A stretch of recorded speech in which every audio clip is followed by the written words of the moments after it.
हरे कृष्ण। आप सभी श्रोताओं को कार्तिक मास की हार्दिक शुभकामनाएं। कार्तिक मास की पूजा तुलसी माता के बिना वैसे ही अधूरी है जैसे बिना सूर्य, चंद्रमा और तारों के आकाश अधूरा है। और तुलसी माता ही इस पावन मास की आत्मा है, जिनके पत्ते पत्ते में भगवान श्री विष्णु का वास है और जिनकी सुगंध से वातावरण भक्ति और शुद्धता से भर उठता है। तो आइए प्रिय श्रोताओं, आज हम तुलसी माता की कथाओं का श्रवण करेंगे। उससे पहले हम सभी प्रार्थना करें। हे तुलसी माता, हे श्री कृष्ण, आपकी कृपा से हम सब के जीवन में भक्ति का प्रकाश फैले।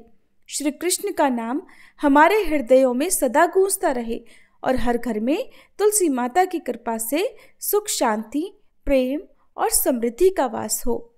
सभी प्रेम से बोलिए तुलसी माता की जय। प्रिय श्रोताओं, अब सुनिए कैसे कार्तिक मास में की गई तुलसी पूजा ने एक बूढ़ी माई को उनके अंतिम समय में श्री कृष्ण का कंधा दिलवाया। कार्तिक मास में सभी औरतें तुलसी जी को जल से सींचा करती थी। एक बूढ़ी माई भी थी जो कार्तिक माह में तुलसी जी को सींचने जाती थी, और जब वो जाती तो तुलसी माता से कहती, हे तुलसी माता, सत की दाता, मैं तेरा बिरवा सींचती हूँ, मुझे बहू दे, पीले रंग की धोती दे, मीठा ग्रास दे, वैकुंठ में वास दे, अच्छी मौत दे, चंदन का काठ दे, अच्छा राज दे, खाने को दाल भात दे और 11 के दिन कृष्ण का कांधा दे। बूढ़ी माई की यह बात सुनकर तुलसी माता धीरे धीरे सूखने लगी। तुलसी माता को इस प्रकार सूखते देख भगवान ने पूछा, हे तुलसी, तुम दिन प्रतिदिन क्यों सूखती जा रही हो? तब तुलसी माता ने कहा, बस मेरे मन की मत पूछो प्रभु। भगवान कहने लगे, मैं नहीं पूछूंगा तो कौन पूछेगा? तब तुलसी माता कहने लगी, हे कृष्ण, एक बूढ़ी माई आती है और अपनी बात कहकर चली जाती है। मैं उसकी सारी बातें तो पूरी कर दूंगी, लेकिन कृष्ण का कांधा कहाँ से लाऊंगी? तब भगवान कृष्ण कहने लगे कि अगर वह मरेगी तो अपने आप ही मैं कांधा देने आ जाऊंगा। तुम बूढ़ी माई से ये बात कह देना। इसके कुछ दिनों के बाद वह बूढ़ी माई मर गई। बूढ़ी माई के मरने पर सारा गांव इकट्ठा हो गया और उनका अंतिम संस्कार आने पर उसे उठाने लगे, लेकिन वह बहुत भारी हो गई, जिससे उनकी अर्थी टस से मस नहीं हुई। सभी बोले, ये तो बहुत संस्कारी थी, बहुत पूजा पाठ करती थी, और ये तो कार्तिक मास में तुलसी जी को भी सींचा करती थी। इसने तो कोई पाप नहीं किया, फिर ये इतनी भारी कैसे हो गई? सभी आपस में चर्चा करने लगे। तभी एक बूढ़े ब्राह्मण के वेश में भगवान कृष्ण वहां आए और कहने लगे, अरे भाइयों, ये भीड़ कैसी है? तब गांव वाले बोले कि एक बूढ़ी माई मर गई हैं और वह इतनी पापिन थी कि उनकी तो अर्थी उठाए नहीं उठ रही, बहुत भारी हो गई है। पूरा जीवन तो उन्होंने बड़ा पूजा पाठ किया। तब भगवान कहने लगे कि मुझे इनके कान में कुछ कह लेने दो, फिर ये उठ जाएंगी। भगवान बूढ़ी माई के पास गए और उनके कान में कहा, माई, तू अपने मन की कर ले, पीतांबर की धोती ले, मीठा मीठा ग्रास ले, वैकुंठ में वास ले, चटक की चाल ले, चंदन का काठ ले, झालर की झंकार ले, दाल भात को जीवन ले और ले श्री कृष्ण का कांधा भी ले। भगवान की बातें सुनते ही बूढ़ी माई तो तुरंत हल्की हो गई, और तब भगवान स्वयं उन्हें अपने कंधे पर लेकर गए, और इस प्रकार बूढ़ी माई को मुक्ति मिल गई और वह वैकुंठ लोक को चली गई। हे तुलसी माता, जैसे आपने उन बूढ़ी माई की मुक्ति करी, वैसे ही हम सब की करना। जैसे भगवान ने उन्हें कांधा दिया, वैसा ही हमें भी देना। सभी प्रेम से बोलिए तुलसी माता की जय। श्री कृष्ण भगवान की जय। अब सुनिए तुलसी माता के पूर्व जन्म की कथा। तुलसी माता से जुड़ी एक कथा बहुत प्रचलित है। श्रीमद् देवी भागवत पुराण में भी इनके अवतरण की दिव्य लीला कथा बताई गई है। एक बार भगवान शिव ने अपने तेज को समुद्र में फेंक दिया। उससे एक महा तेजस्वी बालक ने जन्म लिया। ये बालक आगे चलकर जालंधर के नाम से पराक्रमी दैत्य राजा बना और इसकी राजधानी का नाम जालंधर नगरी था। दैत्यराज कालनेमी की कन्या वृंदा का विवाह जालंधर से हुआ। जालंधर महाराक्षस था। अपनी सत्ता के मद में चूर उसने माँ लक्ष्मी जी को पाने की कामना से युद्ध किया, परंतु समुद्र से ही उत्पन्न होने के कारण माता लक्ष्मी ने उसे अपने भाई के रूप में स्वीकार किया। तब देवताओं से युद्ध में पराजित होकर जालंधर देवी पार्वती जी को पाने की लालसा से कैलाश पर्वत पर गया। भगवान देवाधिदेव शिव जी का ही रूप धरकर वह माता पार्वती जी के समीप गया, परंतु माता ने अपने योग बल से उसे तुरंत पहचान लिया और वहां से अंतर्ध्यान हो गई। तब देवी पार्वती ने क्रुद्ध होकर सारा वृत्तांत भगवान विष्णु को सुनाया। जालंधर की पत्नी वृंदा अत्यंत पतिव्रता स्त्री थी। उसी के पतिव्रत धर्म की शक्ति से जालंधर न तो मारा जाता था और न ही पराजित होता था। इसलिए जालंधर का नाश करने के लिए वृंदा के पतिव्रत धर्म को भंग करना बहुत जरूरी था। इसी कारण भगवान विष्णु ऋषि का वेश धारण कर वन में जा पहुंचे, जहां वृंदा अकेली भ्रमण कर रही थी। भगवान के साथ 2 मायावी राक्षस भी थे, जिन्हें देखकर वृंदा भयभीत हो गई। ऋषि ने वृंदा के सामने क्षण भर में दोनों को भस्म कर दिया। उनकी शक्ति देखकर वृंदा ने कैलाश पर्वत पर महादेव के साथ युद्ध कर रहे अपने पति जालंधर के विषय में पूछा। तब ऋषि बने भगवान विष्णु ने अपनी माया से 2 वानर प्रकट किए। एक वानर के हाथ में जालंधर का सिर था तथा दूसरे के हाथ में धड़। अपने पति की यह दुर्दशा देखकर वृंदा मूर्छित होकर गिर पड़ी। होश में आने पर उन्होंने ऋषि रूपी भगवान से विनती की कि वह उसके पति को जीवित करें। तब भगवान ने अपनी माया से पुनः जालंधर का सिर धड़ से जोड़ दिया, परंतु स्वयं भी वह उसी शरीर में प्रवेश कर गए। वृंदा को इस छल का जरा भी आभास नहीं हुआ और जालंधर बने भगवान के साथ वृंदा पतिव्रता का व्यवहार करने लगी, जिससे उसका सतीत्व भंग हो गया। और सतीत्व भंग होते ही उधर कैलाश पर्वत पर महादेव के साथ युद्ध कर रहे जालंधर का वध हो गया। भगवान शिव ने जालंधर का वध कर दिया। और इस सारी लीला का जब वृंदा को पता चला तो उसने क्रुद्ध होकर भगवान विष्णु को शिला होने का श्राप दे डाला और स्वयं सती हो गई। जहां वृंदा भस्म हुई वहां राख पर तुलसी का पौधा उग गया। तब भगवान विष्णु ने वृंदा से कहा, हे वृंदा, तुम अपने सतीत्व के कारण मुझे लक्ष्मी से भी अधिक प्रिय हो गई हो। अब तुम तुलसी के रूप में सदा मेरे साथ रहोगी। जो मनुष्य मेरे शालिग्राम रूप के साथ तुलसी जी का विवाह करेगा उसे इस लोक और परलोक में विपुल यश प्राप्त होगा। जिस घर में तुलसी होती है वहां यम के दूत भी असमय नहीं जा सकते। गंगा और नर्मदा जी के जल में स्नान तथा तुलसी जी का पूजन बराबर माना जाता है। चाहे मनुष्य कितना भी पापी क्यों न हो, मृत्यु के समय जिसके प्राण मंजरी रहित तुलसी और गंगा जल मुख में रखकर निकल जाते हैं, वह पापों से मुक्त होकर वैकुंठ धाम को प्राप्त होता है। जो मनुष्य तुलसी और आंवला की छाया में अपने पितरों का श्राद्ध करता है, उसके पितर भी मोक्ष को प्राप्त हो जाते हैं और अधोगति से मुक्ति हो जाती है। सभी प्रेम से बोलिए, पतित पावनी तुलसी मैया की जय। एक बार किसी गांव में किसान रहता था। वह हर दिन मंदिर जाता और तुलसी माता की पूजा किया करता था।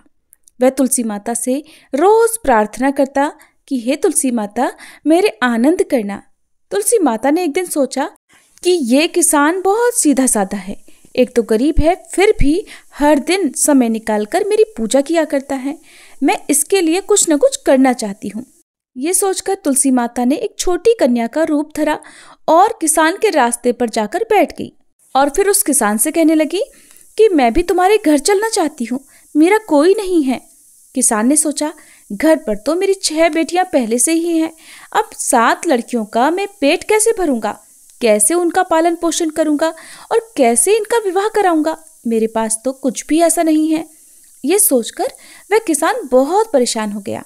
मारे दुख के उसको आजकल कुछ भी अच्छा नहीं लग रहा था। यहाँ तक कि उसको खाना खाने का भी मन नहीं कर रहा था। उसे इस तरह परेशान देखकर उसकी पत्नी बोली, क्या बात है, आजकल बहुत दुखी रहने लगे हो। तब वह किसान बोला, क्या बताऊं, मैं मंदिर जाता हूँ, वहां पर एक छोटी सी कन्या बैठी हुई है और वह रोज कहती है कि मैं भी तुम्हारे घर चलूंगी। अब तुम ही बताओ भला, घर पर तो हमारी 6 बेटियां पहले से ही हैं, अब 7वीं को लाकर मैं कैसे उसका पेट भरूंगा, कैसे गुजारा होगा। किसान की पत्नी बोली, अरे इसमें परेशान होने की इतनी क्या बात है, अगर वह आ रही है तो आने दो, जैसे हमारी ये 6 बेटियां रहती हैं वैसी वो भी रह लेगी। तब किसान बोला, अरे हम उसका विवाह कैसे कराएंगे, कैसे इतने बड़े परिवार का गुजारा होगा। किसान की पत्नी ने उसे समझाते हुए कहा, अरे ये तो कोई भी बात नहीं, कोई मुश्किल ही नहीं, जैसे हम अपनी 6 लड़कियों की शादी करवाएंगे वैसे ही 7वीं की भी करवा देंगे, अपनी 7 लड़कियों का विवाह साथ साथ करवा देंगे। अब किसान को अपनी पत्नी की बात सही लगी, उसका मन थोड़ा हल्का हुआ। अगले दिन जब वह मंदिर गया तो वह कन्या उसे फिर से मंदिर की सीढ़ियों पर बैठी दिखाई दी और फिर से उसने अपनी बात दोहराई कि मैं आपके घर चलूं क्या। अब की बार किसान ने ना तो उससे मना किया, ना ही कोई बहाना बनाया, बल्कि उसका हाथ पकड़कर कहा, हाँ चल बेटी, घर चलो। ऐसा कहकर वह किसान उस छोटी सी कन्या का हाथ पकड़कर अपने घर पर लिवा कर ले आया। अब जब वह घर ले आया तो तुलसी माता, जो कन्या के रूप में उस किसान के घर पर आई थी, उनका तो पैर किसान के घर पर पड़ते ही किसान के तो मानो आनंद ही आनंद छा गया। उसके घर में खुशियां ही खुशियां भर गई और उसकी सारी गरीबी भी दूर हो गई।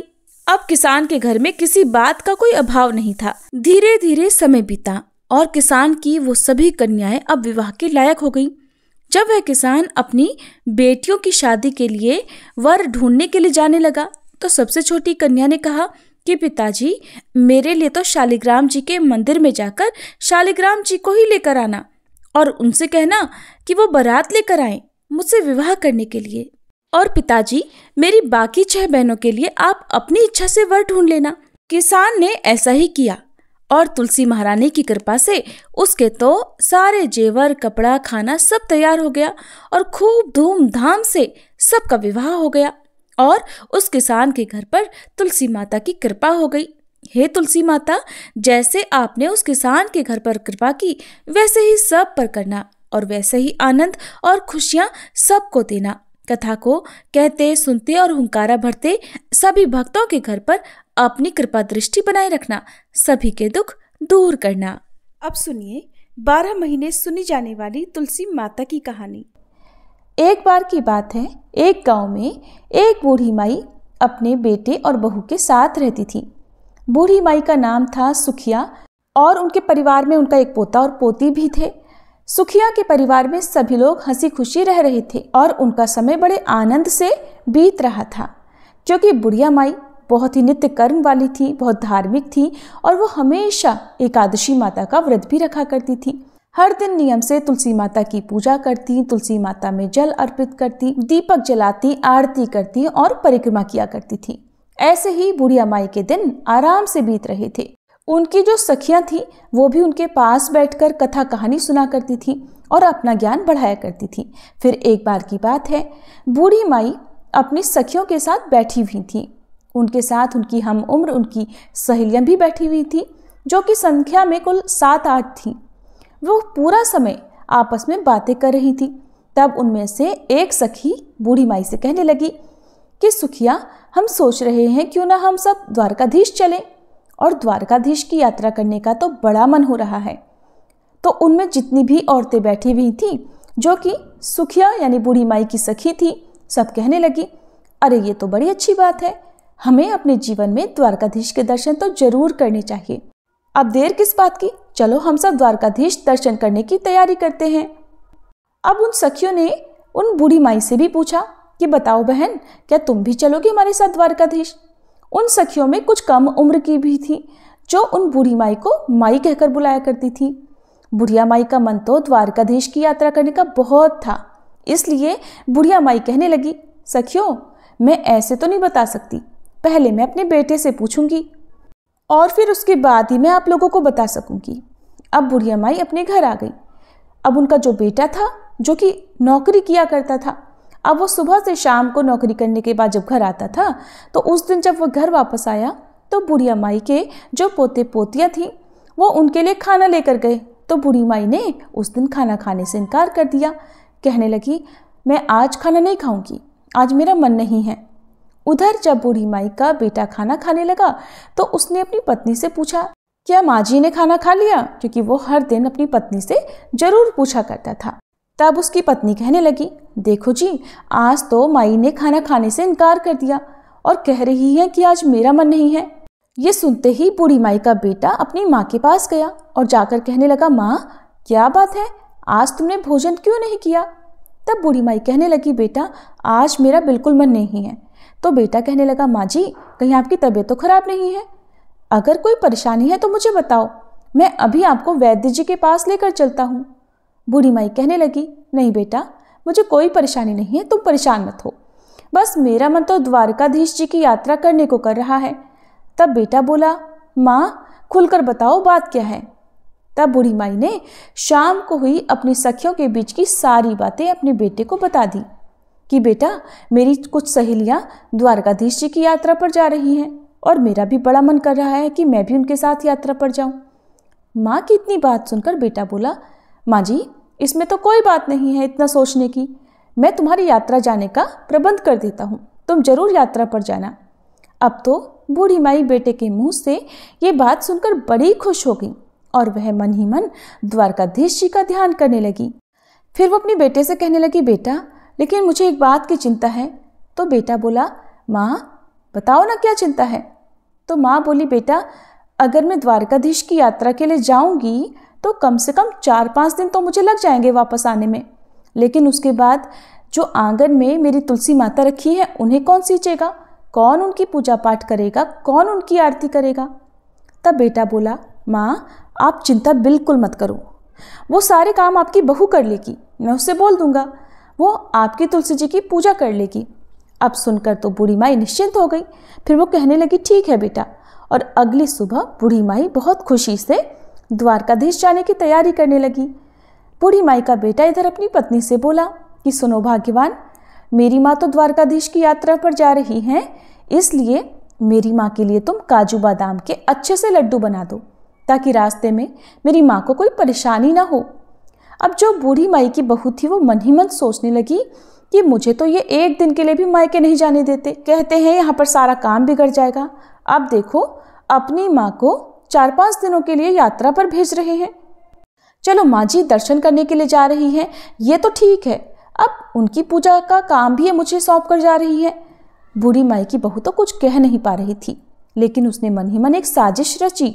उसने अपने पति से तो कह दिया कि ठीक है, मैं माँ के लिए गोंद गिरी और बादाम काजू के लड्डू बना दूंगी और उन्हें एक डिब्बे में भरकर माँ जी को दे दूंगी। अब बेटा तो निश्चिंत होकर सुबह नौकरी पर चला गया।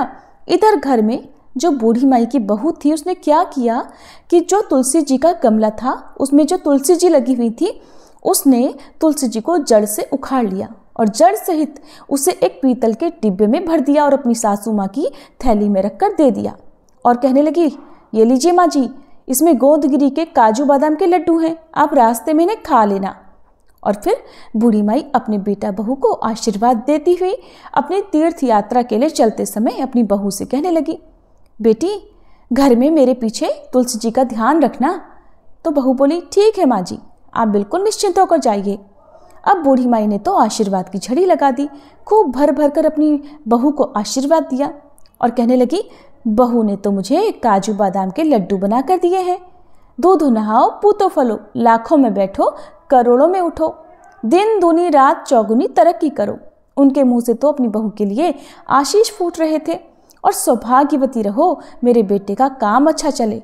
इस तरह के न जाने कितने कितने आशीर्वाद देती हुई बूढ़ी माई बहुत खुशी खुशी अपनी सखियों के साथ जा मिली। अब सारी सखियां और बूढ़ी माई द्वारकाधीश जी की पैदल यात्रा कर रही थी। यात्रा करते करते जब वह थक गईं तो उन्होंने एक जगह देखा जहां पर वह विश्राम कर सकते थे। तो सब लोगों ने अपना खाना पीने का जो सामान था निकाला और सारी सखियां मिलकर बैठकर खाने लगी और विश्राम करने लगी। तब बूढ़ी माई ने भी अपना डिब्बा खोलकर देखा तो उसमें तो घी से बने काजू बादाम के लड्डू भरे हुए थे। अब बूढ़ी माई ने आधा लड्डू खुद खाया और आधा लड्डू सभी सखियों में भी बांट दिया और भगवान को भी भोग मन ही मन लगा दिया। अब सारी सखियां कहने लगी, अरे सुखिया, देखो तो तुम्हारी बहू तुम्हारा कितना ध्यान रखती है।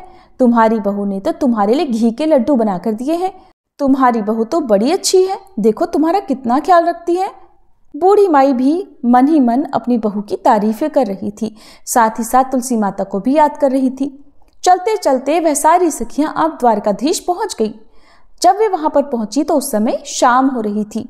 शाम का समय था तो वहां पर दर्शन करने के लिए बहुत लंबी भीड़ भी लगी हुई थी। इतनी लंबी लाइन देखकर द्वारकाधीश जी के दर्शन करने के लिए तो अब बूढ़ी माई मन ही मन सोचने लगी और आंखें बंद करके ध्यान करने लगी कि प्रभु जी, इतनी लंबी भीड़ है, अगर आज मुझे आपके दर्शन नहीं हुए और कपाट बंद हो गए तब तो मेरा यहाँ आना ही बेकार हो जाएगा।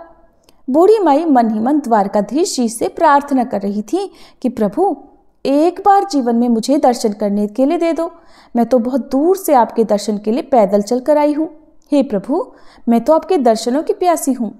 मन ही मन ध्यान करने के बाद बूढ़ी माई ने आंखें खोली तो क्या देखा कि एकदम से चमत्कार हो गया। वो जो लंबी सी लाइन लगी हुई थी उस लाइन में वो सबसे आगे खड़ी थी और सामने खड़े थे द्वारकाधीश जी। ये देखकर बूढ़ी माई की तो हैरानी का ठिकाना नहीं रहा।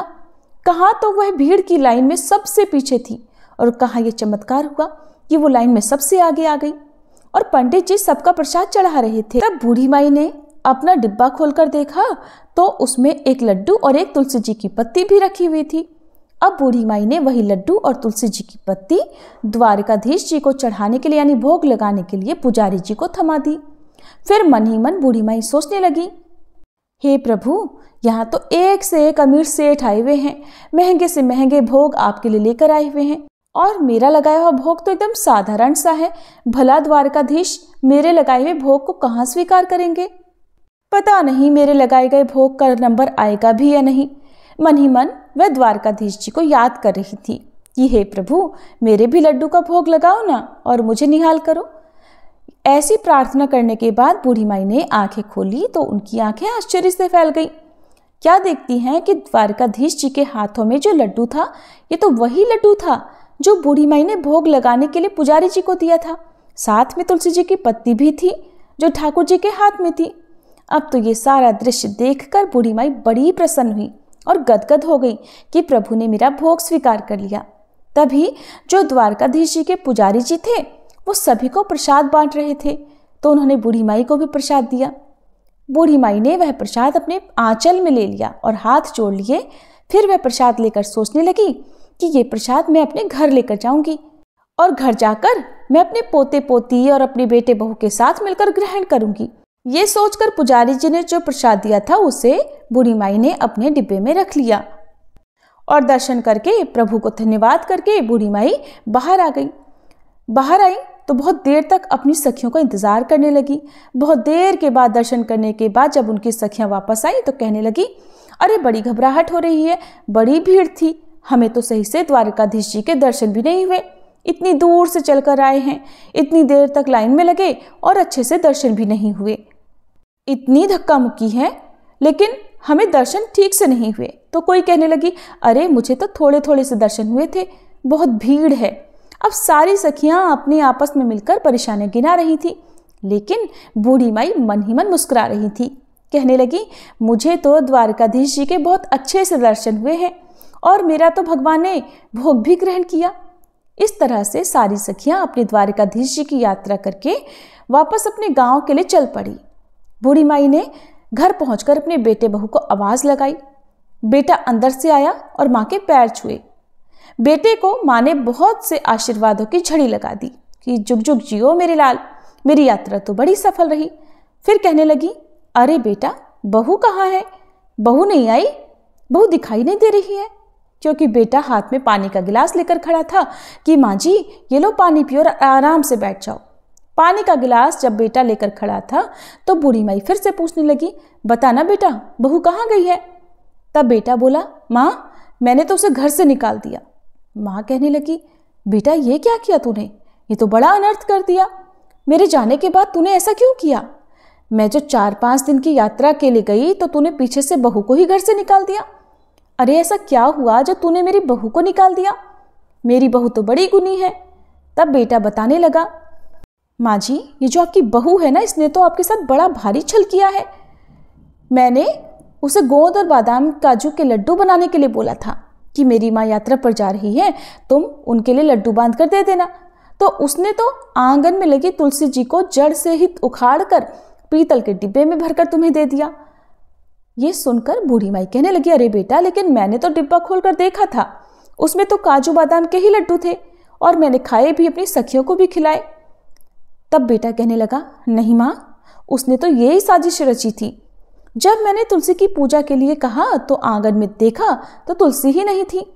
फिर मैंने उससे पूछा कि बताओ तुलसी कहाँ गई, तो उसने मुझे सारी बात बता दी कि उसने जलन में आकर तुलसी जी को उखाड़ कर डिब्बे में बंद करके बूढ़ी माई को दे दिया था, क्योंकि वो द्वारकाधीश जी की यात्रा के लिए जा रही थी और अपनी तुलसी सेवा का काम मुझे सौंप कर जा रही थी। ये बात सुनकर माँ जी बोली कि बहू ने ऐसा किया है, चलो उसकी गलती है, लेकिन उसी के कारण तो बेटा मुझे द्वारकाधीश जी के दर्शन हुए। मेरे साथ तो बेटा ऐसे चमत्कार हुए हैं कि मैं तुम्हें क्या बताऊं, मैं कैसे गुणगान करूं। पता है क्या हुआ, मैं तो भीड़ में सबसे पीछे खड़ी थी, क्योंकि भीड़ बहुत थी, बहुत देर से नंबर आता, लेकिन मेरे साथ द्वारकाधीश जी ने ऐसा चमत्कार किया, मुझ पर ऐसी कृपा की कि मैं द्वारकाधीश जी की कृपा से भीड़ में सबसे आगे हो गई। और तो और बेटा, बहू ने तुम जो कह रही हो कि तुलसी का पौधा मेरे डिब्बे में रख दिया था, उस डिब्बे में तो एक तुलसी का पत्ता और एक लड्डू भी था। शायद तुलसी माता की कृपा से ही वह तुलसी जी लड्डू में बदल गई थी, और एक पत्ता मेरा इसलिए छोड़ दिया था कि मैं भगवान को भोग लगाऊं, क्योंकि द्वारकाधीश जी को, ठाकुर जी को तो बिना तुलसी के पत्ते का भोग लगाया ही नहीं जाता, इसीलिए उन्होंने मेरा भोग स्वीकार भी किया था। अब बेटा, चाहे कुछ भी हो, चाहे तुम कुछ भी कहो, मेरी बहू के कारण ही मुझे द्वारकाधीश जी का एक चमत्कार देखने को मिला है और मुझे उनके इतने अच्छे दर्शन भी हुए हैं। मैं तो उनके दर्शन करके निहाल हो गई। बेटा तू अभी जा, बहू मायके में होगी, उसे लेकर आ। अब बेटा अपनी माँ की बात को भला कैसे टालता। अब बेटा चल पड़ा अपनी पत्नी को लेने के लिए उसके मायके, और फिर अपनी पत्नी को लेकर वह वापस घर आ गया। जब बहू मायके से घर आई तो अपनी सासू माँ के पैरों में गिर गई और माफ़ी मांगने लगी। तब बूढ़ी माई ने उसे उठाकर अपने गले से लगा लिया और कहा, अरे बहू, मैंने तो तुझे कब का माफ़ कर दिया, तेरी वजह से ही तो मुझे भगवान के दर्शन हुए हैं। अगर तू ऐसा नहीं करती तो पता नहीं मुझे भगवान के दर्शन होते भी या नहीं। मैंने तुझे माफ़ कर दिया, लेकिन हाँ, अगर तुझे माफ़ी मांगनी है तो एकादशी माता और तुलसी माता से मांगो। तब बहू ने तुलसी माता से माफ़ी मांग ली। फिर उन्हें याद आया कि अरे, जो द्वारकाधीश से तुम्हारे लिए मैं प्रसाद लेकर आई थी, याद है कहाँ है। बच्चे आए थे खेलते हुए तो कहने लगे, दादी माँ आ गई, दादी माँ आ गई। दादी माँ, आप यात्रा पर गई थी तो बताओ ना हमारे लिए क्या लेकर आई। तब दादी माँ बोली, अरे बच्चों, मैं तुम सब के लिए वहाँ से द्वारकाधीश जी का प्रसाद लेकर आई हूँ, सब मिलकर थोड़ा थोड़ा बांट कर खा लेंगे। अब जैसे ही बूढ़ी माई ने अपने थैले में से वह पीतल का डिब्बा निकाला और उसमें से जो वह प्रसाद निकालने लगी, तो उसमें जो लड्डू था वो तो सामान्य नहीं था, वो तो पूरा का पूरा डिब्बा ही हीरे मोतियों से भरा हुआ था। अब तो ये देखकर बूढ़ी माई की और बहू बेटे की भी आंखें आश्चर्य से फैल गईं। तब बूढ़ी माई कहने लगी कि बेटा, मैंने तो इसमें लड्डू रखा था, पता नहीं कहाँ से इतने सारे हीरे मोती इसमें आ गए हैं। तब बेटा बहू कहने लगे कि माँ जी, ये सब तो एकादशी माता और तुलसी माता की कृपा से हुआ है। आपकी यात्रा सच्ची थी, आपकी भक्ति सच्ची है, इसीलिए तो उन्होंने आपको आपकी एकादशी और तुलसी माता की पूजा का फल दिया है। अब तो बहू बेटा माँ के कदमों में पड़ गए। माँ बोली, बेटा मुझे छोड़, तुलसी माता के कदमों में पड़ो। तो बहू और बेटा ने तुलसी माता से माफ़ी मांगी, ठाकुर जी से माफ़ी मांगी कि अनजाने में हमसे भूल हो गई, माफ़ कर दो।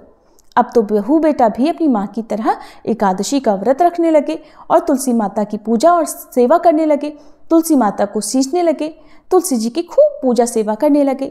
इसी तरह से अब उनके खुशी खुशी दिन बीतने लगे। अब तो बूढ़ी माई के पास इतना धन हो गया था कि उसने गांव में बहुत सारे काम कराए, गरीबों की कन्याओं का विवाह करवाया। जैसे भी गांव में किसी गरीब को देखती जिसके बस में बेटी का विवाह करना नहीं था, उसने उसी धन को बेटियों के विवाह में, कुएं बावड़ी बनवाने में और बच्चों के स्कूल अस्पताल बनवाने में खर्च करने लगी। जितना बूढ़ी माई उस धन को लगाती, उतना ही बूढ़ी माई के घर में और अधिक धन बढ़ता जाता। बूढ़ी माई जब तक जीवित रही, उन्होंने तुलसी माँ की कभी भी पूजा नहीं छोड़ी, जीते जी एकादशी व्रत कभी नहीं छोड़े वो हमेशा सच्चे मन से एकादशी के व्रत रखा करती, तुलसी माता की पूजा सेवा करती। बूढ़ी माई बचपन से ही तुलसी जी की पूजा सेवा करती आई थी और मरने के बाद भी तुलसी माता और एकादशी माता की कृपा से बूढ़ी माई को मोक्ष की प्राप्ति हुई। बेटा बहू के दिन भी अच्छे हो गए, वो भी अपने बहू बेटों के साथ खुशी खुशी थी।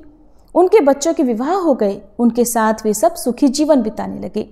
हे एकादशी माता, हे तुलसी माता, हे ठाकुर जी, हे द्वारिकाधीश जी, जैसे आपने बूढ़ी माई पर कृपा की, वैसे ही इस कहानी को जो भी श्रोतागण सुन रहे हैं उन सब पर भी अपनी कृपा करना। सभी मिलकर प्रेम से बोलिए, तुलसी माता की जय, ठाकुर जी की जय। एक बार एक छोटी सी लड़की थी। जब वह थोड़ी बड़ी हुई तो उसे समझ आने लगी और तब से ही वह तुलसी माता की पूजा किया करने लगी। उसका हर दिन का नियम था कि तुलसी माता का पूजन करने के बाद ही वह भोजन ग्रहण करती। जब वह लड़की विवाह के लायक हुई तो एक दिन उसके माता पिता ने उसके लायक लड़का ढूंढकर उसका विवाह करवा दिया। लड़की को उसके माता पिता ने दहेज में एक तुलसी का गमला भी दिया, क्योंकि वे जानते थे कि उनकी बेटी को तुलसी पूजन कितना प्यारा है और वे बिना तुलसी के पूजन किए कुछ खाती भी नहीं। ससुराल में अब वह लड़की हर दिन सुबह उठते ही पूजा करती, तुलसी की पूजा करती, फिर उसके बाद ही खाना खाने बैठती थी। उसकी 2 जेठानियां भी थीं। वे दोनों उसको इस तरह पूजा करता देखती तो खूब मजाक उड़ाती कि बड़ी नियम धर्म वाली बनती है। उन दोनों को उस लड़की से बहुत ईर्ष्या भी होती थी, इसलिए अक्सर वे दोनों तुलसी जी का गमला छुपा दिया करती। वह लड़की बड़ी मुश्किल से ढूंढ ढांड कर वह गमला लाती, अच्छे से साफ करती और फिर पूजा करती और उसके बाद कुछ खाती थी। आए दिन उस लड़की की जेठानियां उसे सताने लगी और गमला छुपा दिया करती। किसी तरह से ढूंढ ढांड कर वह तुलसी का गमला लाती और पूजा करती। एक दिन तो उसकी जेठानियों ने क्या करा कि तुलसी का वह गमला ही दूर फेंक दिया। लड़की ने घर में आसपास उस गमले को खूब ढूंढा, लेकिन गमला वहां होता तब तो मिलता ना, वह गमला मिला ही नहीं। ढूंढ ढांड कर वह लड़की बहुत परेशान हो गई, इतना दुखी हो गई कि जब उसने तुलसी जी की पूजा ही नहीं की तो उसने खाना भी नहीं खाया, क्योंकि उसका रोज का नियम जो था। अब जब नियम टूटा तो वह बहुत उदास हो गई। उस लड़की की सच्ची भक्ति देखकर इधर तुलसी माता उस पर बहुत प्रसन्न हो गई और उसके कमरे में अचानक तुलसी माता का गमला प्रकट हो गया। अगले दिन सुबह जब वह लड़की सोकर उठी तो उसने क्या देखा कि उसकी चारपाई के चारों कोनों पर तुलसी माता का गमला आ गया है। अब तो ये देखकर लड़की बहुत खुश हो गई और सोचने लगी कि अब तो मेरी तुलसी माता को कोई चुरा नहीं सकेगा, कोई तुलसी का गमला छुपा नहीं सकेगा। पूजा करने के लिए भी मुझे अब कहीं और नहीं जाना पड़ेगा। अब तो मेरी तुलसी माता को कोई फेंक भी नहीं सकेगा। ये सोचकर बहुत खुश हो गई और जल्दी से उठकर उसने स्नान किया और तुलसी माता की पूजा कर ली। पूजा करने के बाद जब वह खाना खाने बैठी तो उसकी जेठानियां उसका मजाक उड़ाने लगी, कहने लगी, लो देवरानी का नियम धर्म पूरा हो गया। दरअसल उन्होंने ऐसा इसलिए कहा क्योंकि उन्होंने तो जानबूझकर तुलसी का गमला बहुत दूर फेंक दिया था और उन्हें ये लग रहा था कि देवरानी ने आज तुलसी की पूजा नहीं की और बिना पूजा किए ही खाना खाने बैठ गई। तब दोनों जेठानियां देवरानी को ताना देते हुए कहने लगी, हो गया तुम्हारा नियम धर्म पूरा, कर ली तुमने तुलसी की पूजा। तो देवरानी धीरे से बोलने लगी, हाँ मैंने पूजा कर ली। जेठानियां कहने लगी, अरे कहाँ से कर ली पूजा, गमला तो हमने फेंक दिया था। ऐसा कहकर जेठानियां हंसने लगी तो देवरानी कहने लगी, देख लो मेरे कमरे में खाट पर तुलसी जी लगी हुई है। अंदर जाकर जेठानियों ने देखा तो बहुत शर्मिंदा हुई और बोली, देवरानी तुम्हारी भक्ति में बहुत सच्चाई है, हमने तुम्हें बहुत परेशान किया, हमें क्षमा कर दो। तब भोली भाली देवरानी ने अपनी जेठानियों को क्षमा कर दिया और तब से देवरानी और जेठानी मिलकर तुलसी जी की पूजा करने लगी और उनके घर में सुख समृद्धि के भंडार भर गए और उनके सभी दुख दूर हो गए। हे तुलसी माता, जैसी निर्मल बुद्धि आपने जेठानियों की और जैसे उन सब के घर में सुख समृद्धि के भंडार भरे, वैसे ही इस कथा को कहने और सुनने वाले सभी भक्तों के घर में भरना। प्रेम से बोलिए तुलसी माता की जय। एक समय एक परिवार में ननद और भाभी साथ साथ रहा करती थी। ननद का विवाह अभी नहीं हुआ था। वह तुलसी जी के पौधे की बहुत सेवा करती थी, नियम से तुलसी को सींचती और दीपक जलाती थी। लेकिन उसकी भाभी को ये सारी बातें बिल्कुल भी पसंद नहीं थी। जब कभी उसकी भाभी को बहुत ज्यादा गुस्सा आता, तब वह अपनी ननद को ताना देते हुए कहती कि जब तुम्हारा विवाह होगा तो मैं इस तुलसी को ही बारातियों को खाने को दूंगी और तुम्हारे दहेज में भी तुलसी ही दूंगी। तुम जब देखो तुलसी की ही सेवा करती रहती हो। कुछ समय बीत जाने पर ननद का विवाह तय हो गया। विवाह के दिन भाभी ने अपने कहे अनुसार बारातियों के सामने तुलसी का वह गमला फोड़ दिया जिसकी सेवा उसकी ननद किया करती थी, और तुलसी के पत्ते खाने के लिए कहा। तुलसी जी की कृपा से वह फूटा हुआ गमला कई सारे स्वादिष्ट पकवानों में बदल गया। भाभी ने गहनों के नाम पर तुलसी की मंजरी से बने हुए गहने अपनी ननद को पहना दिए। देखते ही देखते तुलसी जी की मंजरी से बने वो गहने भी सुंदर सोने जवाहरात में बदल गए।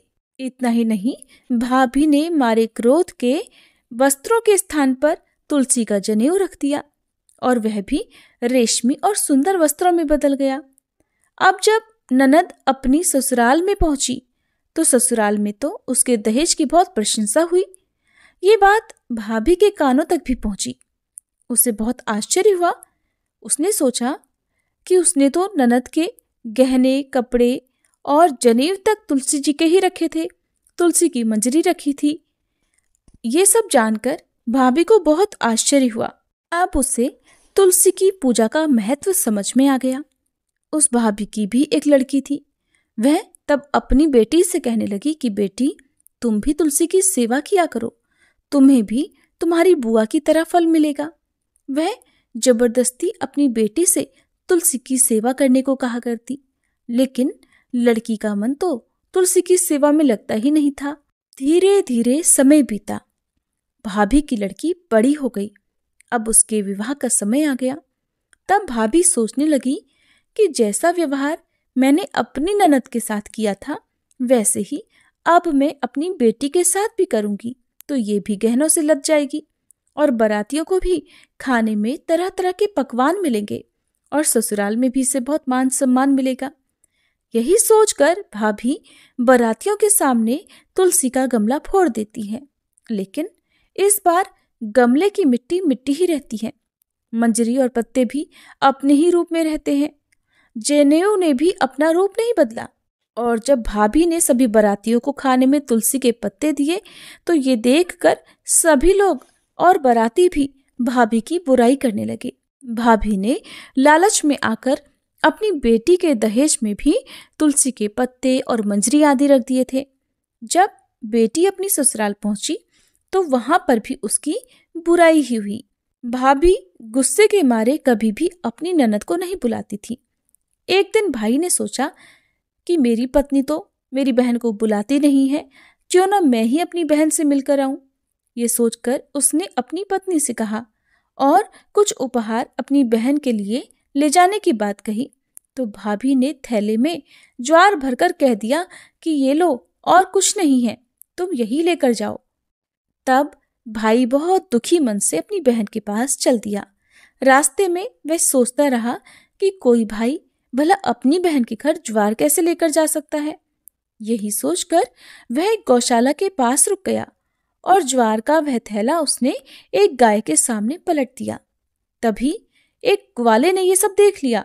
तब ग्वाले ने आकर भाई से कहा कि अरे, आप गाय के सामने ये हीरे मोती और सोना क्यों डाल रहे हो? इसे तो घास डालनी होती है। तब भाई ने देखा तो वह हैरान रह गया। फिर भाई ने ग्वाले को सारी बात बताई और धन लेकर खुशी खुशी अपनी बहन के घर चल दिया। दोनों भाई बहन एक दूसरे को देखकर बहुत प्रसन्न हो गए। तब बहन ने तुलसी माता से सच्चे मन से प्रार्थना की कि उसकी भाभी को सद्बुद्धि प्राप्त हो जाए और तुलसी माता की कृपा से उनके घर में सुख, समृद्धि और धन के भंडार भर जाएं। तब कुछ दिनों के बाद देखते ही देखते भाभी का मन बदल गया और वह अपनी ननद को बहुत मान सम्मान देने लगी और अब वह भी सच्चे मन से तुलसी जी की सेवा करने लगी। तुलसी माता की कृपा से उनके घर में सुख समृद्धि के भंडार भर गए। उनके घर में अब कलह क्लेश नहीं होता था और सभी सुख से रहने लगे। प्रेम से बोलिए तुलसी माता की जय। प्रिय श्रोताओं, ये थी तुलसी माता की कथाएं। अगर आप कार्तिक स्नान की सारी कथाएं या कार्तिक मास महात्म्य की कथाएं सुनना चाहते हो तो ये कथाएं भी हमारे चैनल पर हर दिन सुनाई जा रही हैं। आप जरूर सुनिएगा। अब सुनिए तुलसी चालीसा पाठ और तुलसी माता की आरती। जय जय तुलसी भगवती सत्यवती सुखदानी, नमो नमो हरिप्रेसी श्री वृंदावन खानी। श्री हरिशीष विरजनी देहु अमर वर अम्ब, जनहित हे वृंदावनी अब न करहु विलंब। धन्य धन्य श्री तुलसी माता, महिमा अगम सदा श्रुति गाता। हरि के प्राणहु से तुम प्यारी, हरहि हेतु कीन्हो तप भारी। जब प्रसन्न है दर्शन दीन हो, तब कर जोरी विनय उस कीन्हो। हे भगवंत कंत मम होहु, दीन जानि जानि छाड़हु छोहु।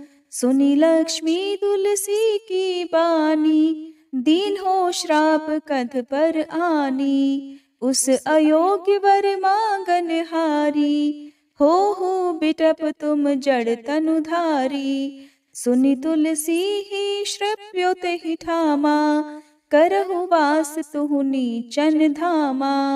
दियो वचन हरि तब तत्काला, सुनहु सुमुखी जानी होहु बिहाला। समय पाई ब्योहरो पाति तोरा, पूजहि आस वचन सत मोरा। तब गोकुल मह गोप सुदामा, तासु भई तुलसी तू बामा। कृष्ण रास लीला के माही, राधे शक्यो प्रेम लखि नाही। दियो श्राप तुलसी तत्काला, नर लोक ही तुम जन्महु बाला।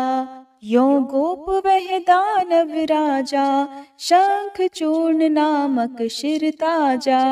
तुलसी भई तासु की नारी, परम सती गुण रूप अगारी। अस द्वै कल्प बीत जब गयहु, कल्प तृतीय जन्म तब भयहु।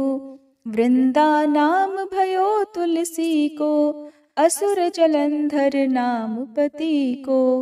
कर अति द्वंद अतुल बल धामा, कीन्हा शंकर से संग्रामा। जब निज सैन्य सहित शिव हारे, मरहि न तब हर हर ही पुकारे। पतिव्रता वृंदाती नारी, को न सके पति ही संहारी। तब जलंधर ही भेष बनाई, वृंदा ढिग हरि पहुँचो जाई। शिव हित लहि करि कपट प्रसंगा, कियो सतेत्व धर्म तो ही भंगा। भयो जलंधर कर संहारा, सुनी उर शोक उपारा।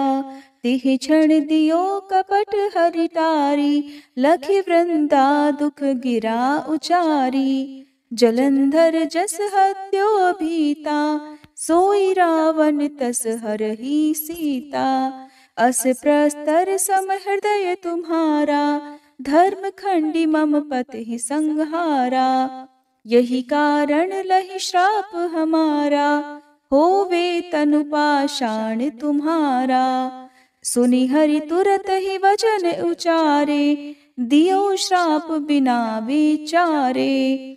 लख्यो ना निज करतूत पति को, छलन चाहियो जब पार्वती को। जड़मति तुह अस हो जड़ रूपा, जग में तुलसी बिटप अनूपा।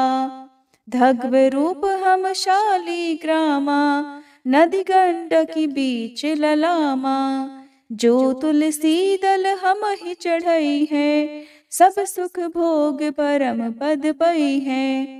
बिनु तुलसी हरि जलत शरीरा, अतिशय उठत शीश उर पीरा।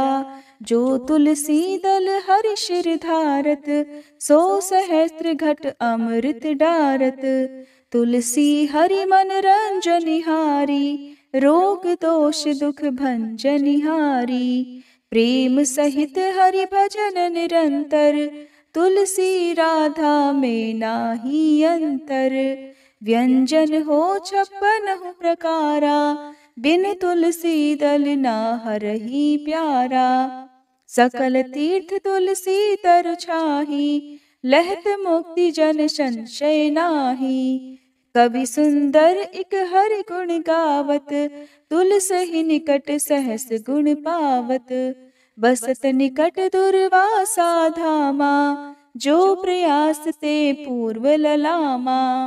पाठ करहि जो नित नर नारी, होहि सुख भाषहि त्रिपुरारी।